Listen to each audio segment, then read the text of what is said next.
Back many years ago, I started a series called From Fad to Forgotten that covered obscure products from the 2000s, the era when we grew up. To this day, a lot of these products remain stuck in the past and haven't been discussed much since my original videos. But recently, I've been thinking about them again, and how their memory is only getting foggier as the years pass.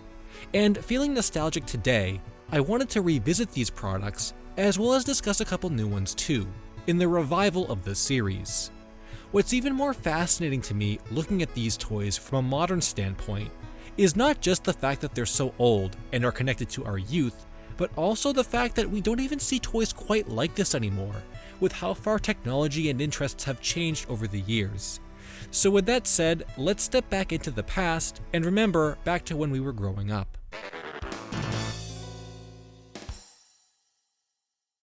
The virtual pet genre is one that seems like it's been around forever, ranging from the classic LCD toys such as Tamagotchi and Cube World, but then if you break down these games even more, you'll find that they have their own selling point or gimmick to entice people to buy, like with Cube World getting more of them to build a bigger civilization. However, there was one virtual pet that existed back in the late 2000s, which didn't remain in the virtual world like most of the ones I mentioned before, but instead broke the fourth wall and became a physical object. These are Mimiibas. These are a series of products that combine the virtual pet genre with stuffed animals, creating a sort of unique hybrid product. They were made by Mattel and released into stores across the US in 2008, along with a pretty big ad campaign that you'd no doubt run into if you watched Cartoon Network or Nickelodeon back in the day. The concept of Mimiibas is that each pet lives inside this colorfully decorated tube, and the screen on the front is your view into their life. When the buttons are activated, the pet appears, and the game begins, which allows you to feed it, play games, and other activities typically found in games like this. The screen itself is only black and white, and displays pixelated sprites of the pet, though this basic nature is only one component of the toy. The most exciting part came as you watched it grow, and the more time you spent with the pet, the sprite itself would get larger and evolve.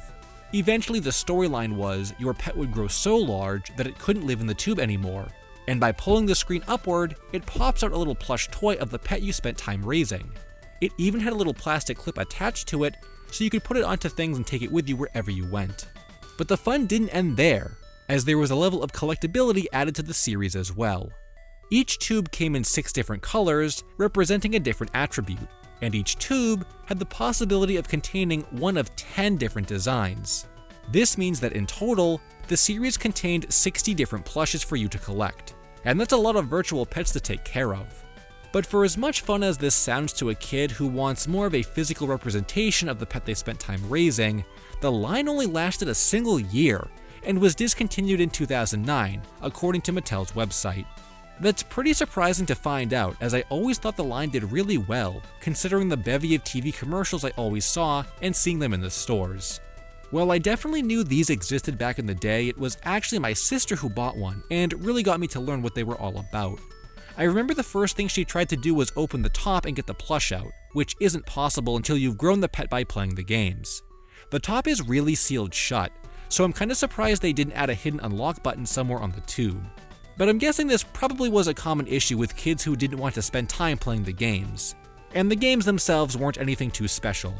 I remember trying to help my sister figure out what was even going on in some of them, as there wasn't much direction and everything seemed to happen on its own, which made it really hard to tell what parts of the game would even allow your pet to grow. On top of the fact that kids aren't going to read instruction manuals anyway, I'm pretty sure we figured out some kind of way to grind experience points, and within only an hour or so, the Mimiiba was ready to pop out, which was kinda cool seeing it physically exist. But there wasn't much else to do with the tube after. This brings up another issue with the toy, as the tube essentially becomes useless once the pet pops out. Though you can reset it and play the games all over again, there's really no point in doing that, since there's only one pet per tube, and the games were so confusing to begin with, like I said, they're not really worth going back to replay. Mimiibas have all but disappeared, with only a couple listings on eBay for them, and they're not cheap. I really think the concept is something that could have lived on had it been more polished, because this is exactly the kind of product you'd expect to see a Series 2 or Series 3 from. And had it been more popular, maybe it could have picked up some licensed characters too. Despite its problems, I'm sure there were some Mimiibas friend groups back then, which would have added a lot of fun to collecting them or trading with people. and it's still an interesting look at late 2000s toy fads. Remember when you were a kid and your parents always told you to do things you didn't like? Eating vegetables, going to bed early, and brushing your teeth are just a few examples. In some of these cases, you couldn't really make these activities any more fun. Vegetables always tasted bad, no matter what you put on them, and sneaking your Game Boy into bed only worked when your parents weren't checking on you. And when it comes to brushing your teeth, things were no different. When I was growing up, I remember having toothbrushes with characters on them, and even colored mouthwash that was supposed to glow in the dark or something, but I don't remember either of these being particularly fun. However, if you grew up closer to the late 2000s, then there existed a product that was specifically designed to make brushing more fun for kids, with a fun gimmick. This was actually a series of products that lasted for several years, and I'm sure you remember the commercials from back in the day. These are Tooth Tunes. Tooth Tunes are as simple as they sound. Toothbrushes that play music as you brush your teeth. The idea is that kids who don't like brushing their teeth will be more willing to do so if it means they can hear their favorite song as they brush. The technology in these is pretty advanced, as the official website states. With the push of a button, and then touching the brush to your teeth, sound waves stream through the bristles and travel through the jawbone to the inner ear, where music is heard. I always thought it was just a toothbrush with a speaker that played music. I have a Mario one from back in the day that does pretty much the same thing, so it's cool these name brand versions were a little more unique. Apparently, as more pressure is applied to the brush, the louder the song would be, as if to encourage kids to brush extra thorough. Sometimes the power was too great and the song could be heard in the surrounding area, despite the toothbrush having been intended to only emit music that the user could hear.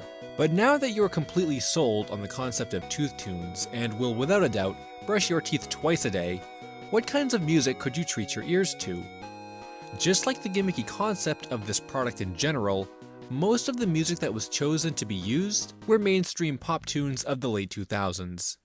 If you check out the Wayback Machine and visit Hasbro's old site, you can find an old list containing dozens of different releases.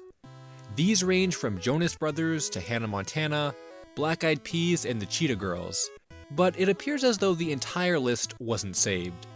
Instead, we can use the Wayback Machine and look at an old capture for the Wikipedia article, which documents every release for each year. This reveals songs that were popular but less mainstream at the time, such as the Beach Boys and YMCA. But then you can even find listings for bands that are way more niche, like The Cab, Hot Shell Ray, and We the Kings. Not only that, but there even exists an exclusive song that was only released on Tooth Tunes, a remake of Devo's hit, Whip It, but with the words changed to Brush It. I thought we might have some Tooth Tunes lost media on our hands, but turns out this song did find its way to YouTube. Some of these releases I couldn't even find sold listings for, and given how many there are, I'm sure rarity comes into play if you are trying to find a certain one nowadays, but also back in the day as well. Imagine being a kid and wanting a very specific brush, so having to ask your parents to drive you around to every store in the area just trying to find a certain release. Apparently, these were even being released as late as 2015, and I'm sure the brushes that were coming out during that time didn't get a lot made. Going back to the Mario one I mentioned earlier, I don't even remember seeing a lot of knockoffs that used this concept by that time. I'm pretty sure it was around 2011, and by then, the commercials were long gone in my area. It was definitely a late 2000s thing. Believe it or not, Tooth Tunes can still be found pretty easily today if you look on eBay. New in-box products are available to purchase, but depending on the artist or song, the listings can get pretty ridiculous for a piece of late 2000s memorabilia. There's even a modding scene that exists, which shows you how to add your own songs to the brushes. I think if I was going to go through the hassle of modding a toothbrush, I'd probably just listen to Spotify while brushing my teeth, but it's cool that anyone figured this out in the first place, and maybe some parent out there was able to get their kid's favorite song in one of these to get them to brush. And that's what it's all about. A neat 2000s gimmick that was marketed towards getting kids to brush, and has since become nostalgic for those who grew up with it. If you were a kid growing up in the mid to late 2000s with an internet connection, then chances are you participated in some kind of online virtual game. For me, it was Webkinz, which got insanely popular around this time, but some of my friends also played things like Club Penguin and even RuneScape. However, for all of these well-known and iconic games from back in the day, there exist just as many that became forgotten relics of the past, and in some cases, remain only as lost media. As someone who played a lot of Webkinz back then, I remember a few of the clone games it received, like Shining Stars, which was a pretty blatant ripoff. But there was one big competitor that tried to copy the Webkinz formula and only accomplished it to varying degrees of success. This is Beanie Babies 2.0. Beanie Babies 2.0 was a spin-off line of the famous toys, with the main selling point being identical to that of Webkinz. Kids would go to the store and buy their stuffed animal, which came with a code and could be used to gain access to the online world. The line originally consisted of 13 animals, though would expand to over 60 by 2009, which introduced the Teeny Beanie Babies through a McDonald's toy promotion. Some of these designs were even exclusive to the TY store, and others got re-released later on without the online code. Despite the popularity of the plush toys themselves, I'm sure you're wondering what the game was like and how it became left in the past. The Beanie Babies 2.0 world launched along with the original plush toys in early 2008, which was also the time I discovered the game, so I guess you could say I'm an OG player. My brother bought one of the plushes, so I'd watch along as he played, and from what I remember, it was kinda cool, but not quite to the level of Webkinz. Mayor Beanie was one of the main characters in this game, acting as a tour guide through the world, which felt a little unpolished. I mostly remember a confusing navigation system and activities that seemed to pop up out of nowhere, as if there wasn't a dedicated area for games. A lot of the games, in fact, weren't much more than a few clicks to activate a result, and I've even found some articles that claim additional content was locked behind having more than one pet. Despite these complaints, I've never really heard anything bad about the game, and the discussion I've found about it seems to be positive. However, this iteration of the website wouldn't stay that way forever, as there was a brief period in mid-2009 when the site got a revamp. Mayor Beanie was replaced with Snoots the dog, and more of the world's content was updated and modernized. I remember one of the biggest additions they added was a fully 3D customizable room, which was cool, but ended up becoming more of a meme for how primitive the models looked and the fact that you could play licensed music in your room, disabling all other environmental sound effects. They patched out some of the glitches from the earlier iteration of the game, but most of its content stayed the same and the game never really discovered what it wanted to be. You might be asking yourself at this point in the video, if the game was so average, why is it worth remembering? Well, that in itself is one of the reasons why I wanted to document what little is left. Because not only was the game shut down in 2013, but there's almost no archived content online about it. I know the game wasn't as popular as Webkinz, but I'm still kinda surprised there's only a handful of videos saved, since this is still Beanie Babies after all. Perhaps if the game came out at a time when screen recording was easier, maybe more kids would have wanted to share clips of their pets, but at the time it doesn't seem like that was even thought of. And I think that's unfortunate. I haven't played Webkinz in years, and I know there are areas of that game which have been changed and discontinued over the years, but I can still remember so much about it, whereas Beanie Babies 2.0 kinda faded from my memory. Despite these comparisons, I still think the game is an interesting look into the late 2000s internet culture, and the fact that it's shrouded in so much mystery all these years later is deserving enough for it to be remembered. Out of all the toys companies can choose to manufacture and sell to kids, stuffed animals might be one of the most difficult. The market is way oversaturated, and the options seem to be endless, so companies need to figure out how to get the attention of their consumers. Gans did this extremely successfully with the launch of Webkinz and its online world, while others like Jellycat rely more on unique designs which can only be found in specialty stores like Hallmark. Then there exists another kind altogether, which rely on gimmicks and cheap advertising. But by gosh did it work and revolutionized the stuffed animal world forever.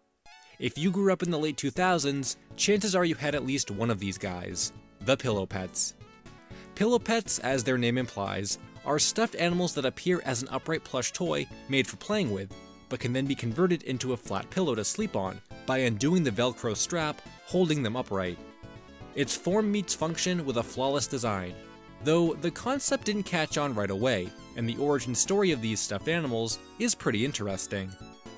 The idea began all the way back in 2003, when creator Jennifer Telfer noticed her son flattening out one of his stuffed animals to sleep on. She thought about combining the two properties to form one plush that could provide both functions, and pitched the idea to a plush manufacturer. This began the official existence of the brand, with Snuggly Puppy being the first pillow pet character.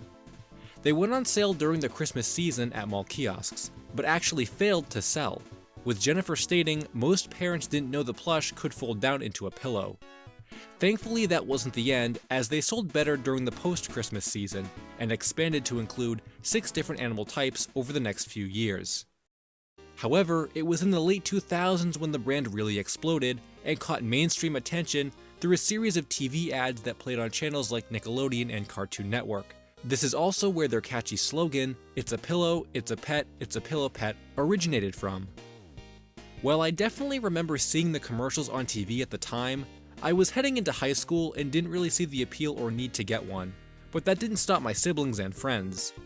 Pillow pets became the go-to gift for that era, with my brother getting the reindeer one for Christmas around that time, with me not having any idea he even wanted one. My sister also got one for her birthday, which was a penguin, and throughout its popularity, pillow pets obtained a lot of licenses too, including Disney, Thomas the Tank Engine, and even SpongeBob. Unfortunately, this goes both ways. Since the brand was so popular, it ended up receiving a lot of knockoffs and unauthorized products. One of the bigger stories is from 2011 and involved a toy company that was in possession of 17,000 counterfeit pillow pets. Their warehouse was tracked down by authorities and the products were seized. Though this definitely didn't stop anyone else with the means to mass produce fakes. I distinctly remember going to the mall one holiday season and seeing fake Pokemon pillow pets being sold at a kiosk, which is never something you want to see, even though shops like that don't last very long. Keep in mind to always check the pillow pets in question and make sure they have their tags of authenticity. Though nowadays, with the demand for them much lower, I'm not sure if there are as many fakes floating around out there. Pillow Pets expanded their line a couple years into the 2010s with Dreamlight, Glow Pets, and they even got their own DS game, on top of being used for many charity-driven organizations.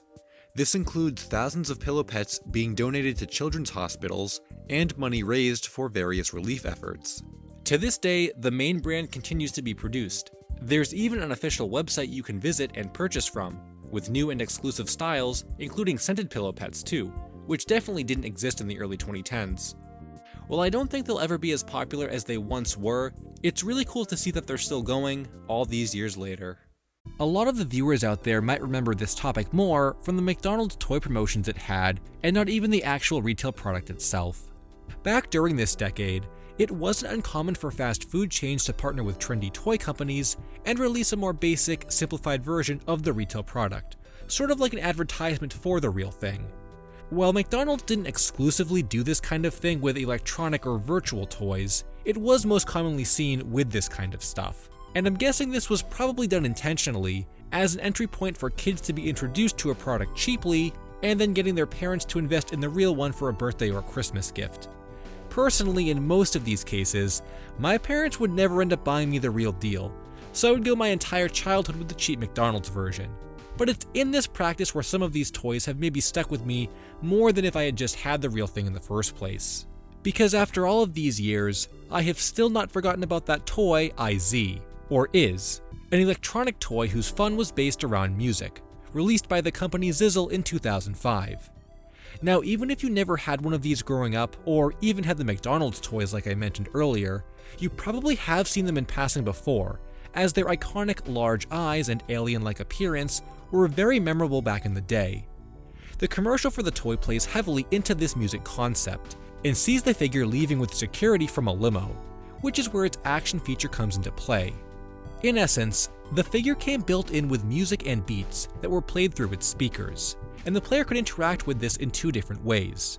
Firstly, in DJ mode, Is releases one of the built-in songs through its speaker, which can then be modified and changed by the player by using the 5 stomach buttons, 2 ears, and the antenna on its head.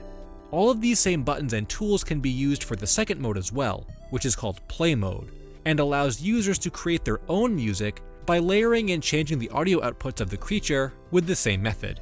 In both of these modes, as well as randomly during interaction, Is will add its own noises or comments to give the feeling that the toy is actually alive. Given the design of the product and how it looks, during development it was outright stated that Is was supposed to be a new iteration of the Furby, and attempts to create that sentient sort of feeling. But one of the most fun features to me reading about this guy all these years later is that he actually doubles as a normal speaker itself, and has an audio jack on the back of the figure, which allows you to plug in an MP3 player and play songs. You can have this little dude bob his eyes up and down and flash lights to any song you want, and I can only imagine how many people played Fall Out Boy or My Chemical Romance through this back in the day. But if you were like me and only had the McDonald's toys, then you never got to experience this firsthand.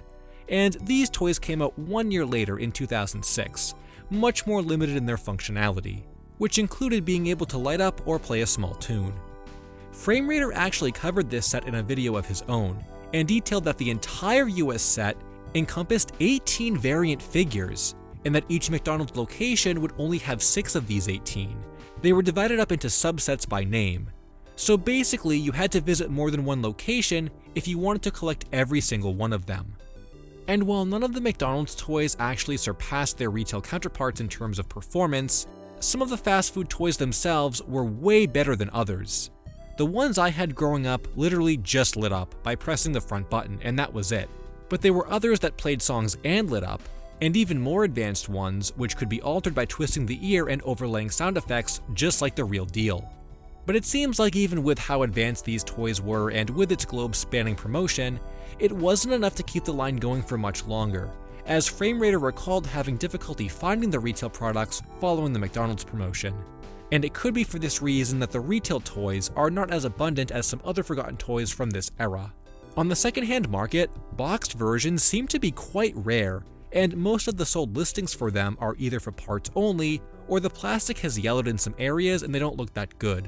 And even more surprisingly than this, for how obscure the series ended up becoming, the line was apparently popular enough to even get a short series produced by Deke Entertainment, and ran for 2 episodes. These were released directly onto home media in 2007. So the question becomes, how long did the Is brand last? And that information is a little hard to find, but based on the evidence I've found, it seems like by the late 2000s they were definitely gone.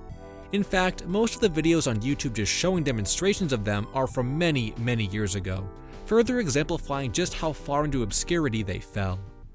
When you think about fads of the past, you sometimes gotta wonder what made them so popular in the first place. With stuff like Mighty Beans, it makes sense. Small figures with a gimmick that could be traded with friends makes for an easy fad concept. Fooey school supplies were kinda like that too, where their marketing was hip and stylish, so everyone in class wanted to be the cool kid. However, sometimes a product comes out that takes on a life of its own, and becomes really popular for seemingly no reason. This makes me wonder how such a thing could have gotten so popular to begin with, and furthermore, why I was invested in the craze. I'm talking about the dog.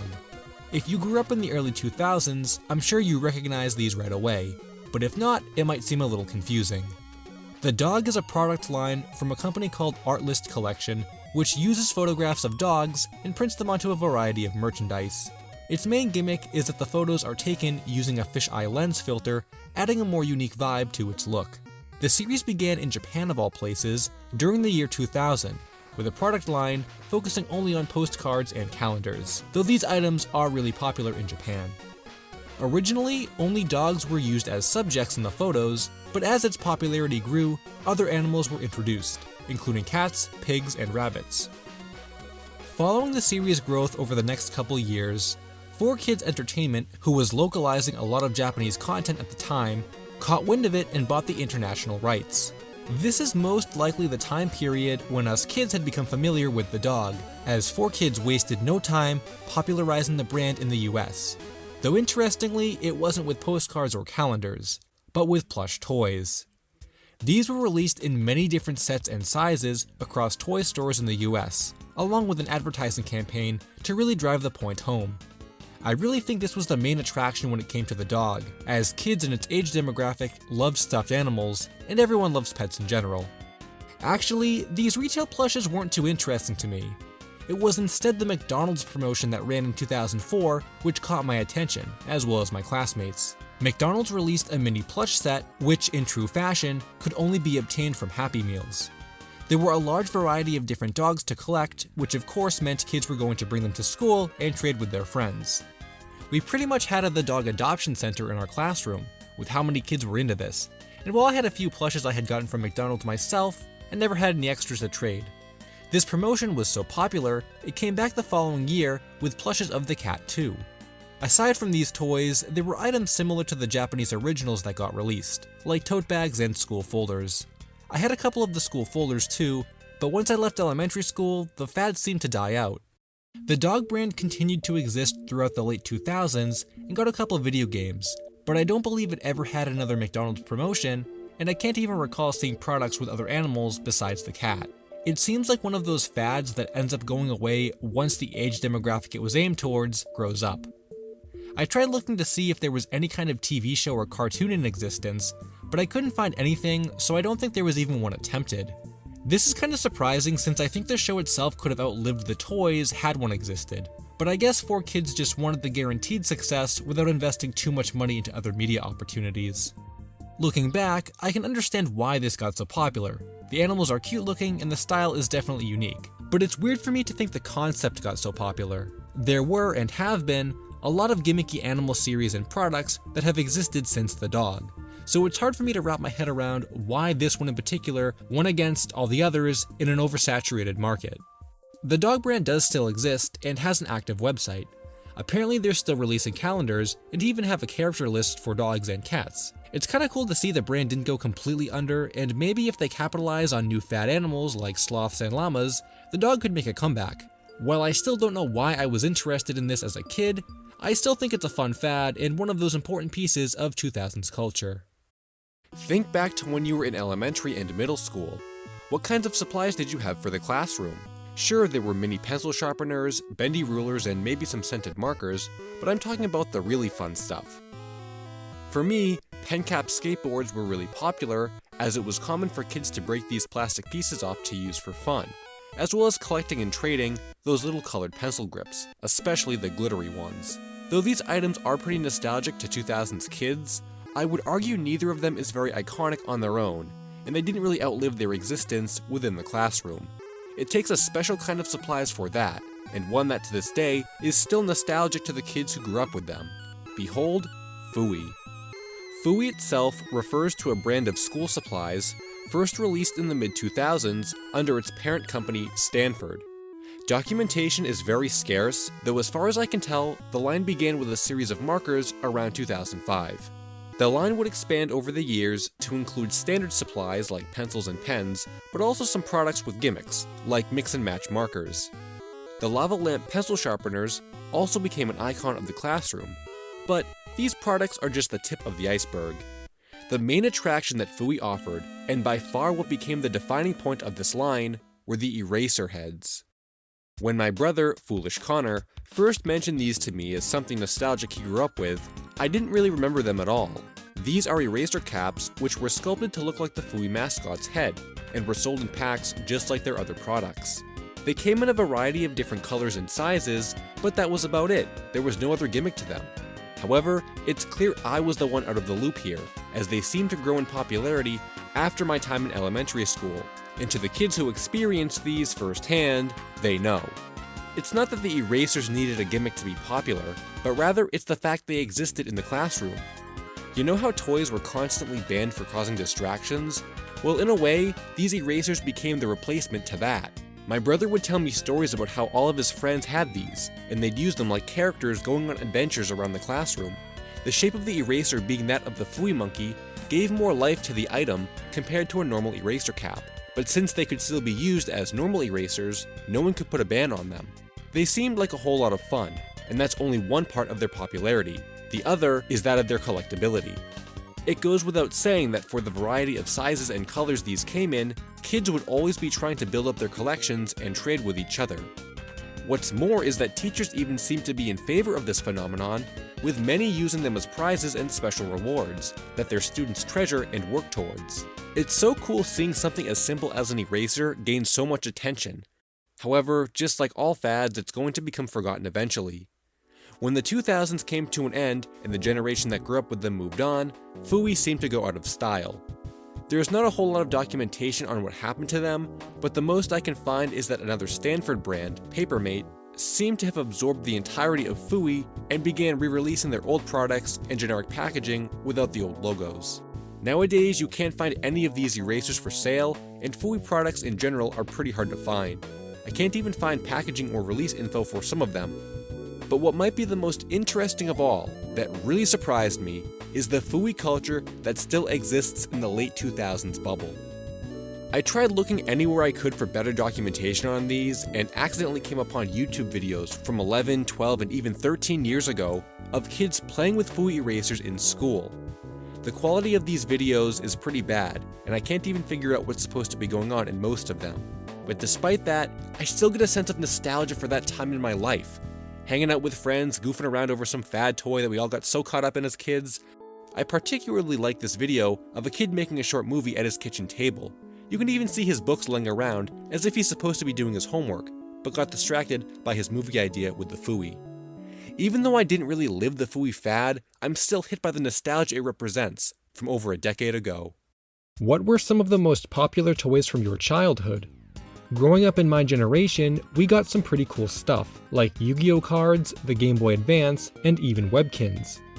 Many of these toy crazes from back in the day still exist and are remembered well, while even the less popular ones still retain a following, for better or worse. However, in recalling all the trading and discussion that took place on the elementary school playground, it reminded me of another fad toy that sort of fell through the cracks and became completely forgotten. At the time though, these things were just as popular as any collectible on the market, and as someone who never jumped on the bandwagon, I confess, I found myself caught up in the hype of Mighty Beans. What are Mighty Beans, you ask? Essentially, they're nothing more than little plastic objects with a weight inside allowing them to wobble around. I think they were intended to be used with the racetracks that were released, but no one I knew had the racetracks or even cared about that. To us, it was all about the collectability and swag you attained by having the coolest and rarest beans. The Australian company that created Mighty Beans, Moose Toys, released the first series of 60 beans over there in 2002, where they soon found their way into US toy stores only a few months later. The 60 beans were divided into 5 mini-sets or teams, which focused on a specific theme or gimmick, making it more fun trying to complete these sets. However, the products used blind packaging, so you didn't know which beans you were going to get, aside from the one that you could see and move around in the window. This is where the insanity began, as all my friends in elementary school bought loads of these trying to get the most desired beans in the set. A few of my favorites were the Elvis bean, the Zebra bean, and the legendary Stunt bean. He became an icon of my class and one of the most desired beans of the whole series. I remember getting him in one of my first few packs and got many offers from classmates who obsessively wanted him. Despite the offers to trade entire collections for my one bean, I kept him because he held that much power. That's actually another aspect of the beans to point out, is their rarity. While my classmates valued certain beans higher than others, the Mighty Beans themselves had actual rarity values attached to them, which made it difficult to obtain certain ones. But I think the artwork on them played a big role in how coveted certain ones became. It was the perfect mix of over-exaggeration, while still being recognizable to what character was being portrayed. I always thought they did a really nice job on the animal ones. Those were my favorites to collect.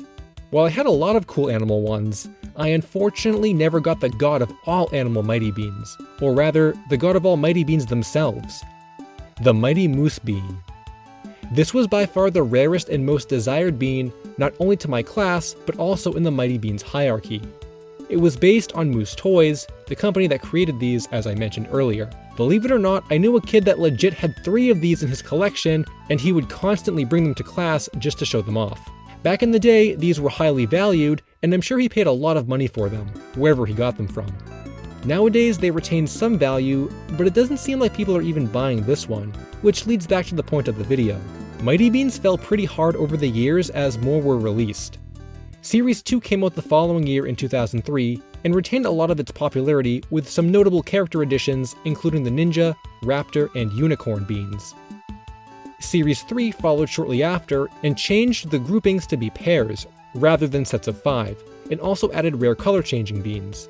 I remember getting a few of these like the Caterpillar and the Chef Pig, but never amassed the collection I had with Series 1 and 2. Series 4 and 5 released in 2004 and added gimmicks that strayed from the core Mighty Beans formula, but I don't remember getting any of these or having any friends who did either. Throughout their prime, Mighty Beans even got the license to Marvel and Pokemon, and released entire sets based around these characters, which I do remember buying. However, it was relatively short-lived, as they didn't stick around in stores for long, with the brand officially ending their releases in 2006. It wouldn't be until 2018 when Mighty Beans were rebooted and released a licensed Fortnite set along with their main series. But these ones stray really far from what the original Mighty Beans embodied, and nowadays you can't even find them in stores anymore. While Mighty Beans might not be remembered as well as the original sets of Yu-Gi-Oh cards, or even created as much fun as the early years of Webkinz, I think the first two series really hold nostalgia for those years in elementary school when a bunch of little plastic beans could make you a legend.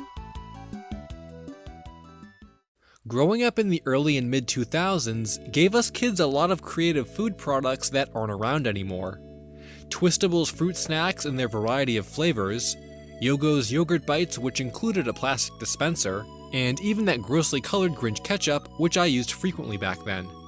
While the food products themselves are pretty cool, what about the dinnerware you'd eat meals off of? No one wants to use a boring old plate, that's not fun. I did have a variety of character-themed plates that I used, but aside from the picture, there wasn't anything special about them. However, that changed when the most memorable plates in existence released nationwide, and kids like myself joined in on the craze that brought animal faces to the dinner experience. These are Zoo Pals.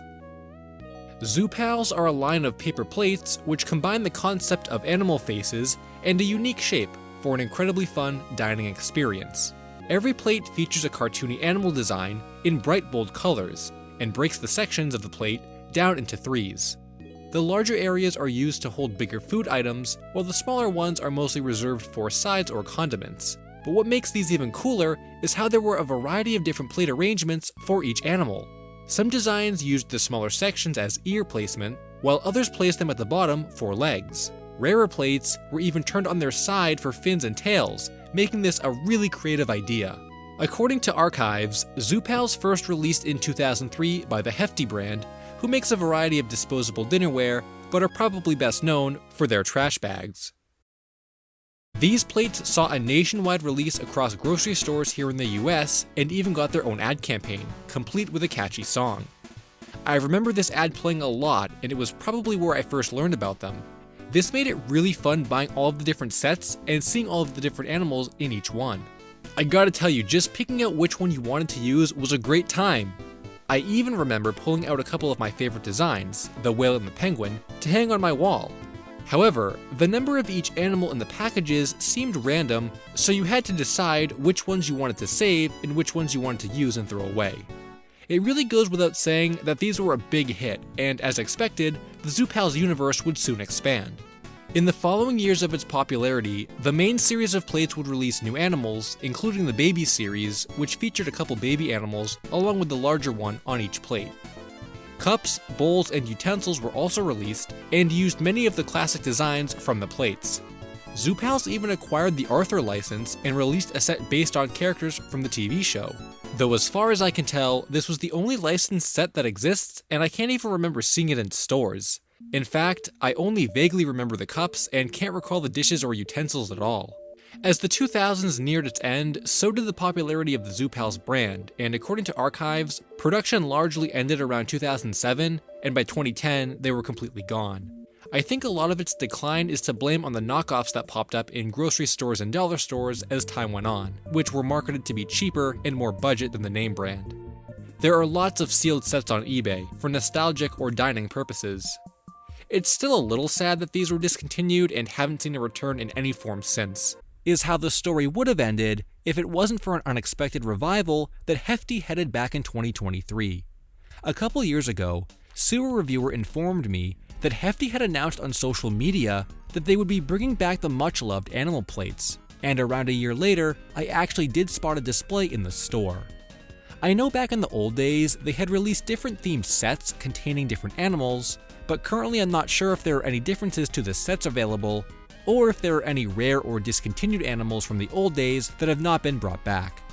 So far I haven't seen any new collaborations either, like with the old Arthur ones. But with them still being available in stores 2 years after their announcement, it seems like they must be selling well enough to keep the series going. I don't think we ever got an answer as to why they were discontinued originally, but it's fun actually seeing a nostalgic product like this make a return. If you have any nostalgic toy, product, or food topics you'd like to see covered in this series, let me know in the comments. And who knows, if Zoo Pals are any indication of companies taking notice of fans, then maybe we can actually revive some more of these toys and get new entries in the series, even if it's only for a limited time, just to relive some nostalgia in the toy aisles.